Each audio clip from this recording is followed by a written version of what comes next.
मैं doctor Atul Kumar Bhatnagar, department of chemistry, SRLS government PG college Kaladera से आज के इस ई लेक्चर में, जो कि बीएससी पार्ट फर्स्ट के स्टूडेंट्स के लिए तैयार किया जा रहा है, आप सबका स्वागत करता हूं। बीएससी पार्ट फर्स्ट में जो अपन यूनिट थर्ड और उसका चैप्टर थर्ड जो स्टडी कर रहे हैं, वो रिलेटेड है स्टीरियोकेमिस्ट्री से, आइसोमेरिज्म से। आइसोमेरिज्म के जो बेसिक कंसेप्ट हैं, समावयवता की जो परिकल्पना है, उसको अपन ने इससे पहले वाले वीडियो में स्टडी किया है। आज स्टार्ट करने जा रहे हैं स्टीरियोकेमिस्ट्री का एक part, optical isomerism. Optical isomerism आपके कोर्स में है। इसके अलावा जो संरचनात्मक आइसोमेरिज्म था वो आप 12th में पढ़ चुके हो, और उसका बेसिक रिवीजन अपन ने पिछले वीडियो में कर लिया है कि संरचनात्मक आइसोमेरिज्म है क्या चीज और कितने प्रकार की है। आज शुरू करेंगे ऑप्टिकल आइसोमेरिज्म। तो ऑप्टिकल आइसोमेरिज्म बेसिकली होता क्या है, या स्टीरियोकेमिस्ट्री होती क्या है। त्रिविम में कोई यौगिक है, त्रिविमीय आकाश यूनिवर्स में, उसमें समूहों की स्थिति जो है वो भिन्न भिन्न हो सकती है। उसको अपन कभी कभी कोशिश करते हैं कि 3D को 2D में अपन प्रेजेंट करें।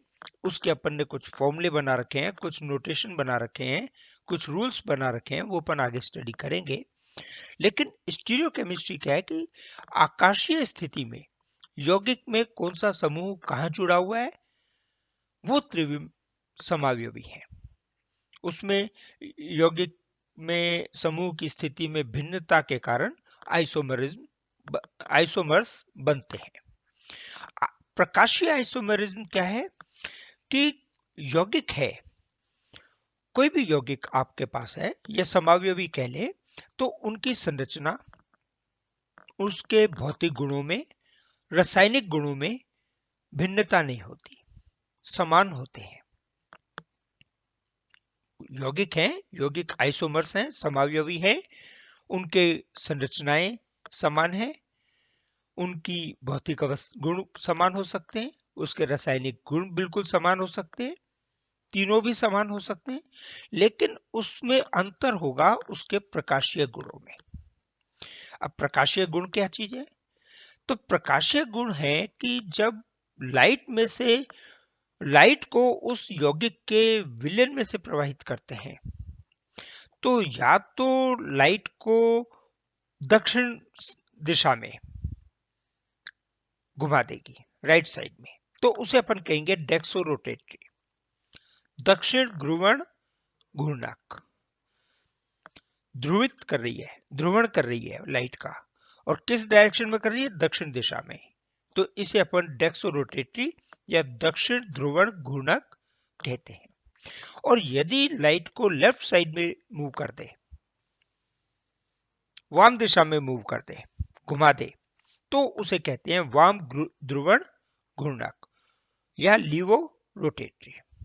ये इसके आधार हैं, जिसको अपन यौगिक को डी और एल से डिनोट करते हैं। यदि डेक्सो रोटेटरी है तो उससे पहले स्मॉल डी लगा देते हैं, लीवो रोटेटरी है तो स्मॉल एल लगा देते हैं। प्लस माइनस से भी प्रदर्शित किया जाता है। यदि डेक्सो रोटेटरी है तो उसे प्लस से, और लीवो रोटेटरी है, वाम दिशा में लेफ्ट साइड में प्रकाश को घुमा रही है, तो अपन माइनस से, ब्रैकेट छोटा ब्रैकेट, उसमें माइनस से दर्शा देते हैं। क्लॉकवाइज एंटी क्लॉकवाइज भी अपन मान सकते हैं कि यदि राइट साइड में घुमा रहा है, दक्षिण दिशा में लाइट को घुमा रहा है, इसका मतलब वो लाइट को क्लॉकवाइज डायरेक्शन में घुमा रहा है, घड़ी की सुई की दिशा में। और यदि लेफ्ट साइड में घुमा रहा है, वाम दिशा में घुमा रहा है, तो उसे अपन क्या कहेंगे? एंटी क्लॉकवाइज, घड़ी की विपरीत दिशा में लाइट को घुमा रहा है। तो ये तो हुआ प्रकाशीय समावयवता क्या चीज है।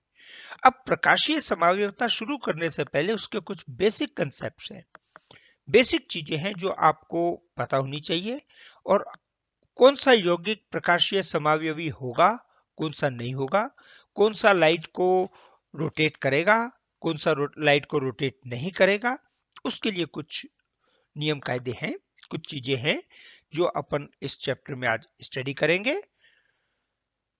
जिन बच्चों ने चैनल सब्सक्राइब नहीं किया है, चैनल सब्सक्राइब कर लें।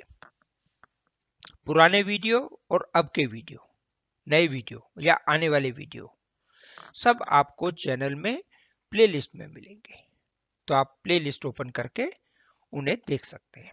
अब अपन आज का प्रकाशीय समाव्यवस्था ऑप्टिकल आइसोमेरिज्म का चैप्टर शुरू कर रहे हैं। परिभाषा अपन ने की है, उसकी क्या चीजें हैं जो ऑप्टिकल आइसोमेरिज्म को इफेक्ट करेंगी, उनकी स्टडी अब अपन करेंगे। पहली चीज है ऑप्टिकल आइसोमेरिज्म। ये अपन ने डिस्कस कर दी कि लाइट को राइट साइड में मूव करेगी यौगिक का विलयन या लेफ्ट साइड में। उसके आधार पे डेक्सो रोटेटरी या लीवो रोटेटरी दक्षिण ध्रुवण घूर्णक होगा या वाम ध्रुवण घूर्णक होगा। इसकी अपन चर्चा कर चुके हैं। अब यौगिकों में जो नेक्स्ट चीज है वो है सममिति के तत्व, element of symmetry. Element of symmetry के तहत अपन तीन चीजें पढ़ेंगे।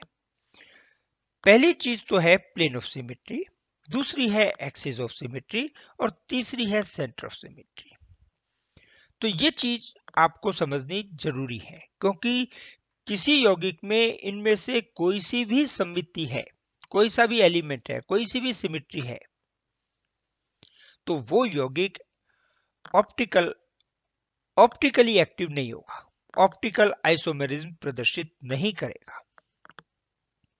क्या चीजें हैं? सबसे पहला अपन आइटम ले रहे हैं, सबसे पहला एलिमेंट ले रहे हैं प्लेन ऑफ सिमेट्री, सममिति के तल। सममिति के तल क्या चीज है? कोई भी पदार्थ है, उस पदार्थ को अपन दो भागों में विभाजित करें और इस प्रकार से विभाजित करें कि पदार्थ का एक भाग दूसरे भाग का प्रतिबिंब हो। प्रतिबिंब हमेशा उल्टा बनता है, मिरर इमेज हमेशा उल्टी बनती है, ध्यान रखना। जब आप मिरर में कोई चीज देखते हो तो वो रोटेट कर जाती है। आप अंगूठे को, अपने पंजे को मिरर में देखोगे तो आपको पंजे के पीछे का भाग दिखेगा, लेकिन मिरर में पंजे का आगे का भाग दिखेगा। यदि अंगूठा आप मिरर के सामने इस प्रकार रखें कि अंगूठा मिरर की तरफ हो, तो जब मिरर में दिखेगा तो अंगूठा आपको अपनी तरफ दिखेगा, वैसा का वैसा नहीं दिखेगा। तो वो अभी अपन आगे डिस्कस करेंगे। सबसे पहली चीज है सममिति के तल। किसी भी वस्तु के उस तल को सममित तल कहते हैं जिस तल से वस्तु को विभाजित करने पर दो भाग बन जाए, पहली बात। और दूसरी बात क्या है? बनने वाले दोनों भाग एक दूसरे का प्रतिबिंब हो। इसका उदाहरण क्या है? तो उदाहरण अपन लेते हैं इंग्लिश का अल्फाबेट ए। इस ए को अपन इस प्रकार से विभाजित करें कि लेफ्ट, इस लाल लाइन के, जो डॉटेड लाइन लाल रंग की है, इसके लेफ्ट साइड का भाग राइट साइड के भाग की मिरर इमेज है। बिल्कुल, यदि आप आधे भाग को मिरर के सामने रखेंगे तो जो दूसरा भाग है राइट साइड का, वो भाग आपको दिखेगा। और ये जो डिवीजन हुआ है ये ऊर्ध्वाधर तल पर हुआ है, वर्टिकल हुआ है। तो इस सिमेट्री को, ये जो ए में जो सिमेट्री उपस्थित है, उसको अपन क्या कहते हैं? वर्टिकल प्लेन ऑफ सिमेट्री या ऊर्ध्वाधर सममित तल। और ऊर्ध्वाधर के अलावा कुछ यौगिक ऐसे हो सकते हैं जो वर्टिकल नहीं हो, हॉरिजॉन्टल हो, जैसे बी। ये बी में लाल लाइन, इस लाल लाइन से जब अपन इसे विभाजित कर रहे हैं तो आप देखोगे ऊपर वाला भाग नीचे वाले भाग का मिरर इमेज है, बिल्कुल वैसा का वैसा है जैसा ऊपर वाला भाग है। इसको कहते हैं अपन हॉरिजॉन्टल। ये लाइन क्या है? हॉरिजॉन्टल लाइन है, क्षैतिज पे है। तो इस प्रकार की सममिति को क्या कहेंगे? क्षैतिज सममित तल या horizontal plane of symmetry, B में। अब यौगिकों में यदि किसी प्रकार की सिमेट्री है, अपन ने शुरू में भी डिस्कस किया, यौगिक में किसी प्रकार की भी सिमेट्री है, प्लेन ऑफ सिमेट्री है, चाहे वो वर्टिकल हो चाहे हॉरिजेंटल हो, यौगिक ऑप्टिकली एक्टिव नहीं हो सकता, ऑप्टिकली इनएक्टिव होगा। यौगिक में ध्रुवण घूर्णक नहीं होगा।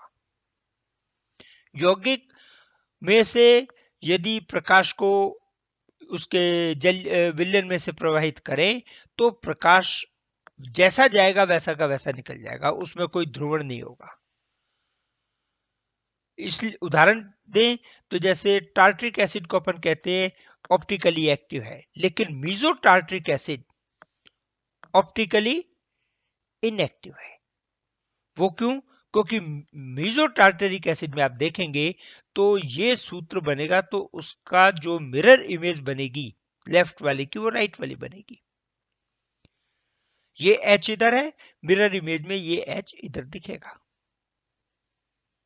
इसे बाइसेक्ट करोगे तो ये H आपको बिल्कुल डिवीजन होता हुआ दिखेगा। CH3 का एक H इधर होगा, एक H इधर होगा, एक H ऊपर होगा। तो एग्जैक्टली बाइसेक्ट करने पर मिरर इमेज अपने को प्राप्त होगी। इसीलिए मीजो टार्ट्रिक एसिड जो है वो ऑप्टिकली इनएक्टिव है। प्रोपाइनिक एसिड है, उसको भी अपन एग्जाम्पल ले सकते हैं। 2 कार्बन एटम है, दोनों कार्बन एटम में एक H, एक OH और एक COOH समूह जुड़ा हुआ है। जो OH समूह है दोनों एक ही साइड है, सिस। तो आप जब उसे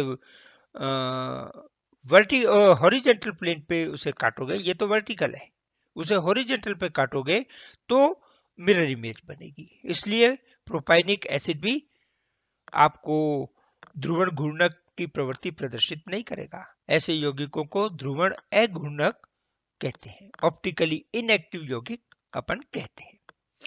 अब अपन नेक्स्ट इसमें ले प्लेन ऑफ सिमेट्री के बाद में axis of symmetry. Axis of symmetry को घूर्णन अक्ष भी कहते हैं। वो क्या है कि यदि कोई यौगिक है, जैसे अपन जल का अणु ले, इस जल के अणु को अपन रोटेट करें, ये एक एक्सिस है, वाटर का ऑक्सीजन है, ये HX, ये HY। HX और HY दोनों समान है, एक हाइड्रोजन एक हाइड्रोजन, सिर्फ डिफरेंशिएट करने के लिए अपन ने समझा है। और इस एक्सिस को, ये मानो आप कोई अम्ब्रेला का छतरी का डंडा है और डंडे को आप रोटेट करोगे यूं करके एक डायरेक्शन में, तो संरचना क्या बनेगी? इस प्रकार की। और Y जो राइट साइड में था वो इसमें लेफ्ट साइड में चला गया। इस यौगिक को मान लो इस स्थिति में है और आप इसको रोटेट करोगे एंटी क्लॉकवाइज यू, तो इमेज कौन सी बन जाएगी? ये तो अपन क्या कह सकते हैं कि पहली इमेज ये वाली और ये वाली इमेज, इसमें कोई अंतर नहीं है, दोनों समान है। और ये मॉलिक्यूल को घुमाना जो है वो अपन 360 डिग्री पे घुमा सकते हैं। त्रिविम में है, आकाशीय स्थिति में है। जब 360 डिग्री पे हाइड्रोजन जुड़े हुए और हाइड्रोजन दोनों समान हैं, तो किसी भी एंगल पे घुमाएंगे अपने को जो नई आकृति प्राप्त होगी, नया रूप प्राप्त होगा, वो पहले रूप के समरूप होगा, उसके बिल्कुल समान होगा, उसके ऊपर सुपरइम्पोज किया जा सकता है। एक्सेस ऑफ सिमेट्री में बेसिक यही है कि कितने यौगिक बन सकते हैं, कितने रूप बन सकते हैं, और किसी भी वस्तु को उसके अक्ष में घुमाने पर नया जो रूप बनेगा वो मूल रूप पर अध्यारोपित हो सकता है, उसके समरूप है। तो अपन उस सममित एक्सिस को क्या कहेंगे? सममित अक्ष या घूर्णन अक्ष। तो इसमें वाटर के मॉलिक्यूल में ये घूर्णन अक्ष है। इसको अपन इनफाइनाइट फोल्ड रोटेशन एक्सिस भी कहते हैं, क्योंकि अनंत संरचनाएं इसमें बनेगी। 360 डिग्री डिवाइडेड बाई अनंत, तो ये वैल्यू क्या आ जाएगी? 0 डिग्री। अर्थात थोड़ा सा घुमाने पर ही मूल रूप मिल जाएगा, नया रूप नहीं मिलेगा। नया रूप मिले, एक मॉलिक्यूल को घुमाया और दो उसकी संरचनाएं बने, 180 डिग्री घुमाने पर उसका जो रूप है वो डिफरेंट मिल जाए, इसमें H और H की वैल्यू में फर्क हो जाए, एक H हो और एक D हो, तो वो सुपरइम्पोजेबल नहीं रहेंगी, उसे द्विघूर्णन स्थिति अपन कहते हैं। ठीक है, तो अब अपन इसके बाद में पढ़ेंगे centre of symmetry. Centre of symmetry या सममित केंद्र क्या है?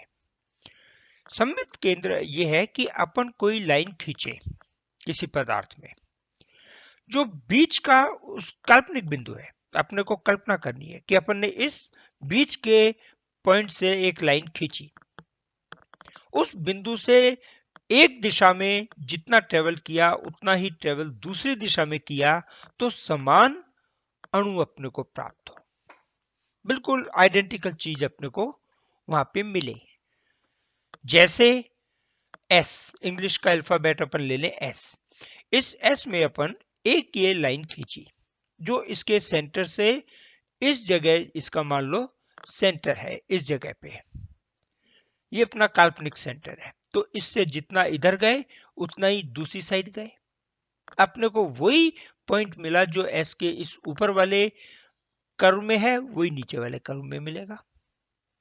इसमें अपन दूसरे एंगल से कोई दूसरी लाइन खींचे, तो ये देखो ये लाइन भी पास हो रही है, तो जितना डिस्टेंस अपन इधर से ट्रेवल करके ये चीज मिली, ये पॉइंट मिला, उतने डिस्टेंस इधर से ट्रेवल करके ये पॉइंट मिला। और लाइन खींच लेते हैं अपन, ये लाइन खींच सकते हैं, तो इस लाइन के ये जो अपन ने बिंदु माना है इस पदार्थ में काल्पनिक बिंदु, उसके दूसरी दिशा में एक लाइन खींचा, उसके अलग अलग दिशा में, ये अलग अलग दिशाएं हैं, इन कोनों पे जो अपने को परमाणु मिलेगा वो समान मिलेगा दोनों बिंदुओं पे, इस बिंदु पे भी और इस पे भी, इस बिंदु पे भी इस बिंदु पे भी। तो एक ये नया रूप है। इस केंद्र को अपन क्या कहते हैं? सेंटर ऑफ सिमेट्री, सममित केंद्र। और एग्जाम्पल ले सकते हैं, बेंजीन रिंग ले सकते हैं। बेंजीन रिंग में अपन ये एक बाइसेक्ट करें, तो इसमें ये बिंदु है मध्यवर्ती, इस बिंदु से जितना इधर चले उतना ही अपन इधर चले, तो अपने को समान कार्बन एटम मिलेंगे। यदि अपन दूसरा बिंदु देखें, इस पॉइंट पे अपन चलें, तो जितना इधर चलेंगे उतना ही इधर चलेंगे, और अपने को क्या मिलेगा? समान बिंदु। तीसरा अपन ये भी ले सकते हैं, इसको इस तरीके से अपन कॉन्ट्रैक्ट करें, तो ये जो पॉइंट है बीच वाला, ये वाला जो एरो से प्रदर्शित हो रहा है, ये क्या कहलाएगा? ये वाला पॉइंट सेंटर ऑफ सिमेट्री। इस सेंटर ऑफ सिमेट्री को के साथ अपना जो सिमेट्री है, सममित है, एलिमेंट ऑफ सिमेट्री है, वो कंप्लीट हो जाते हैं। अब अपन इसके बाद नेक्स्ट टॉपिक ले रहे हैं आणविक किरेलता, मॉलिक्यूलर कायरलिटी। ये क्या चीज है? ये इसकी ऑप्टिकल यौगिक जो है, ऑप्टिकल एक्टिविटी जो है, उसके लिए मेजर चीज है।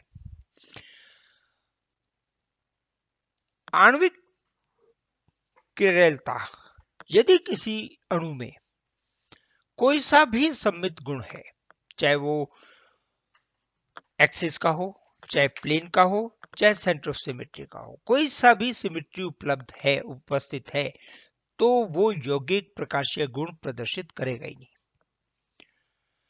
तो यदि आपको कोई कंपाउंड दिया जाता है और कहा जाता है कि ऑप्टिकली एक्टिव हो है या नहीं, हो सकता है या नहीं, तो सबसे पहली चीज आप उसमें देख लो कि उसमें कोई सिमेट्री तो नहीं है, कोई एक्सिस ऑफ सिमेट्री तो नहीं है, या उसमें कोई सेंटर ऑफ सिमेट्री तो नहीं है। इन तीनों में से कोई चीज है तो इनएक्टिव है ऑप्टिकली, अदरवाइज वो ऑप्टिकल एक्टिव हो सकता है। प्रकाशीय गुण प्रदर्शित करने के लिए अणु का एसिमेट्रिक होना बहुत जरूरी है, असममित होना आवश्यक है।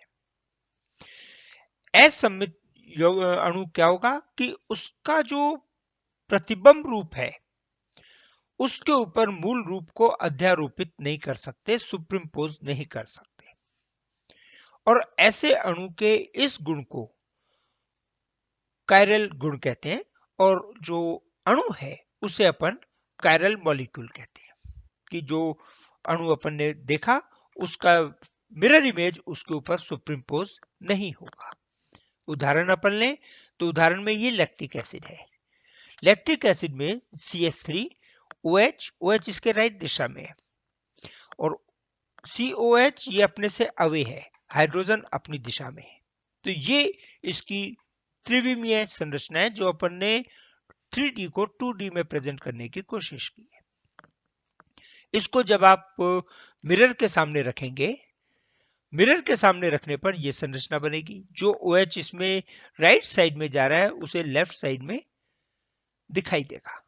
अब यदि इस मॉलिक्यूल को, ये जो मिरर इमेज वाला मॉलिक्यूल है, ये ड्रॉ करके अपन इस मॉलिक्यूल के ऊपर रखें तो CH3 के ऊपर CH3 आ जाएगा, लेकिन इस OH के ऊपर ये वाला हाइड्रोजन आएगा। COH के ऊपर COH आ जाएगा, लेकिन हाइड्रोजन के ऊपर, इस हाइड्रोजन के ऊपर ये OH आएगा। तो मॉलिक्यूल एक दूसरे पर अध्यारोपित नहीं हो सका, सुपरिम्पोज नहीं हो सकता। इसका मतलब ये मॉलिक्यूल ऑप्टिकली एक्टिव है, ऑप्टिकली एक्टिविटी प्रदर्शित करेगा, और लैक्टिक एसिड ऑप्टिकली एक्टिव है। ये एग्जाम्पल बहुत अच्छा एग्जाम्पल है, लिया जाता है और पूछा भी जाता है। इसके और भी एग्जाम्पल है। अब अपन बात करें स्टीरियोजेनिक सेंटर कि स्टीरियोजेनिक सेंटर क्या चीज है। आपसे पूछी जाती है छोटी छोटी डेफिनेशंस।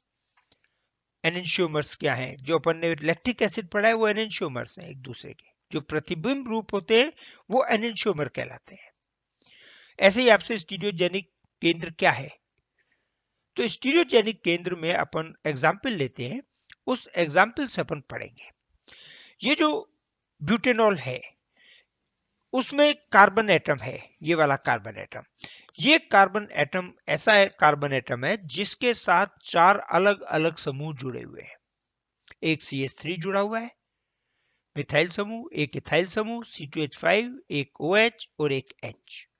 तो कोई भी कार्बन परमाणु ऐसा हो जिसके साथ चारों संयोजकताओं पर अलग अलग समूह जुड़े हुए हैं, उस केंद्र को, उस कार्बन को स्टीरियोजेनिक केंद्र कहते हैं। ये स्टीरियोजेनिक बिहेवियर शो करेगा, और जो कार्बन स्टीरियोजेनिक बिहेवियर शो करेगा, स्टीरियोजेनिक केंद्र होगा, उसको अपन ये स्टार लगा करके प्रदर्शित करते हैं जब स्टीरियोकेमिस्ट्री पढ़ते हैं।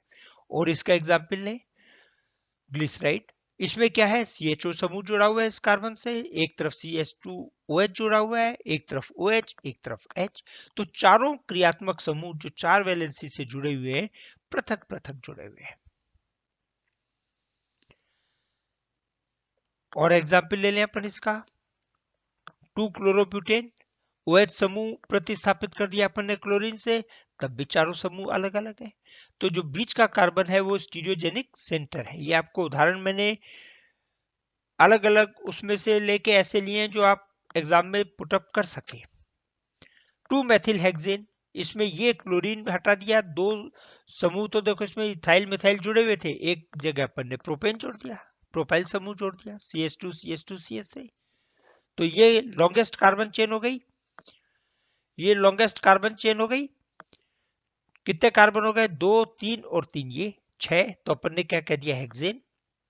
ये जो तीसरा कार्बन है इस पर क्या जुड़ा हुआ है, मिथाइल समूह, तो अपन ने कह दिया 3-मेथाइल-हेक्सेन।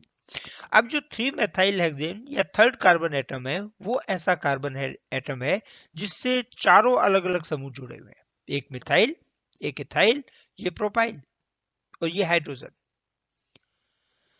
तो ये जो समूह है, ये जो कार्बन है, ये स्टीरियोजेनिक सेंटर है। ये आपसे कई बार डेफिनेशन पूछी जाती है। नेक्स्ट डेफिनेशन जो पूछी जाती है उसमें है ध्रुवण घूर्णनता, या ऑप्टिकल एक्टिविटी होती क्या है, जो अपन स्टार्ट करने जा रहे हैं। तो क्या ऑप्टिकल एक्टिविटी है, कैसे अपन कहेंगे ऑप्टिकल। तो ये कोई लाइट का अपने पास सोर्स है। इस लाइट के सोर्स में ये जो डायरेक्शंस हैं, ये लाइट की डायरेक्शन है, कोई इस डायरेक्शन में है, कोई इधर है, कोई इधर है, अलग अलग एक्सिस पे सोर्स में है।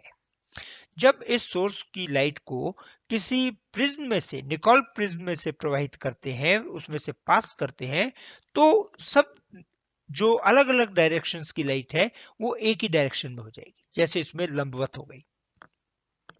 तो ये जो लंबवत डायरेक्शन में हो गई, इसे क्या कह देंगे, समतल ध्रुवित प्रकाश, प्लेन पोलराइज्ड लाइट। ये ऑर्डिनरी लाइट है। अब ये पोलराइज्ड हो गई है, एक विशेष दिशा में, एक विशेष तल पर आ गई है।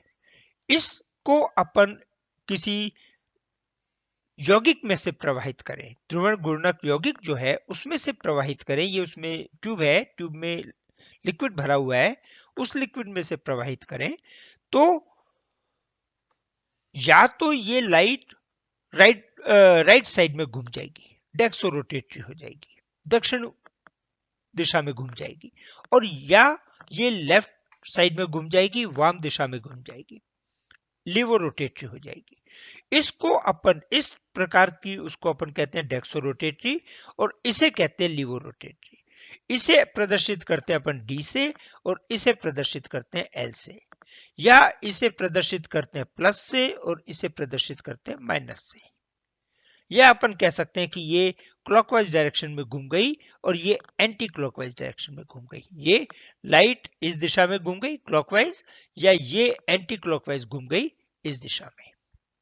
और इसको अपन क्या कह देते हैं, प्रकाश का ध्रुवित तल, रोटेटेड प्लेन ऑफ लाइट। और इस लाइट को जो अपने को प्राप्त होती है, उसे अपन एक रिकॉर्डर लगा देते हैं, उस रिकॉर्डर पे उसको रिकॉर्ड करते हैं।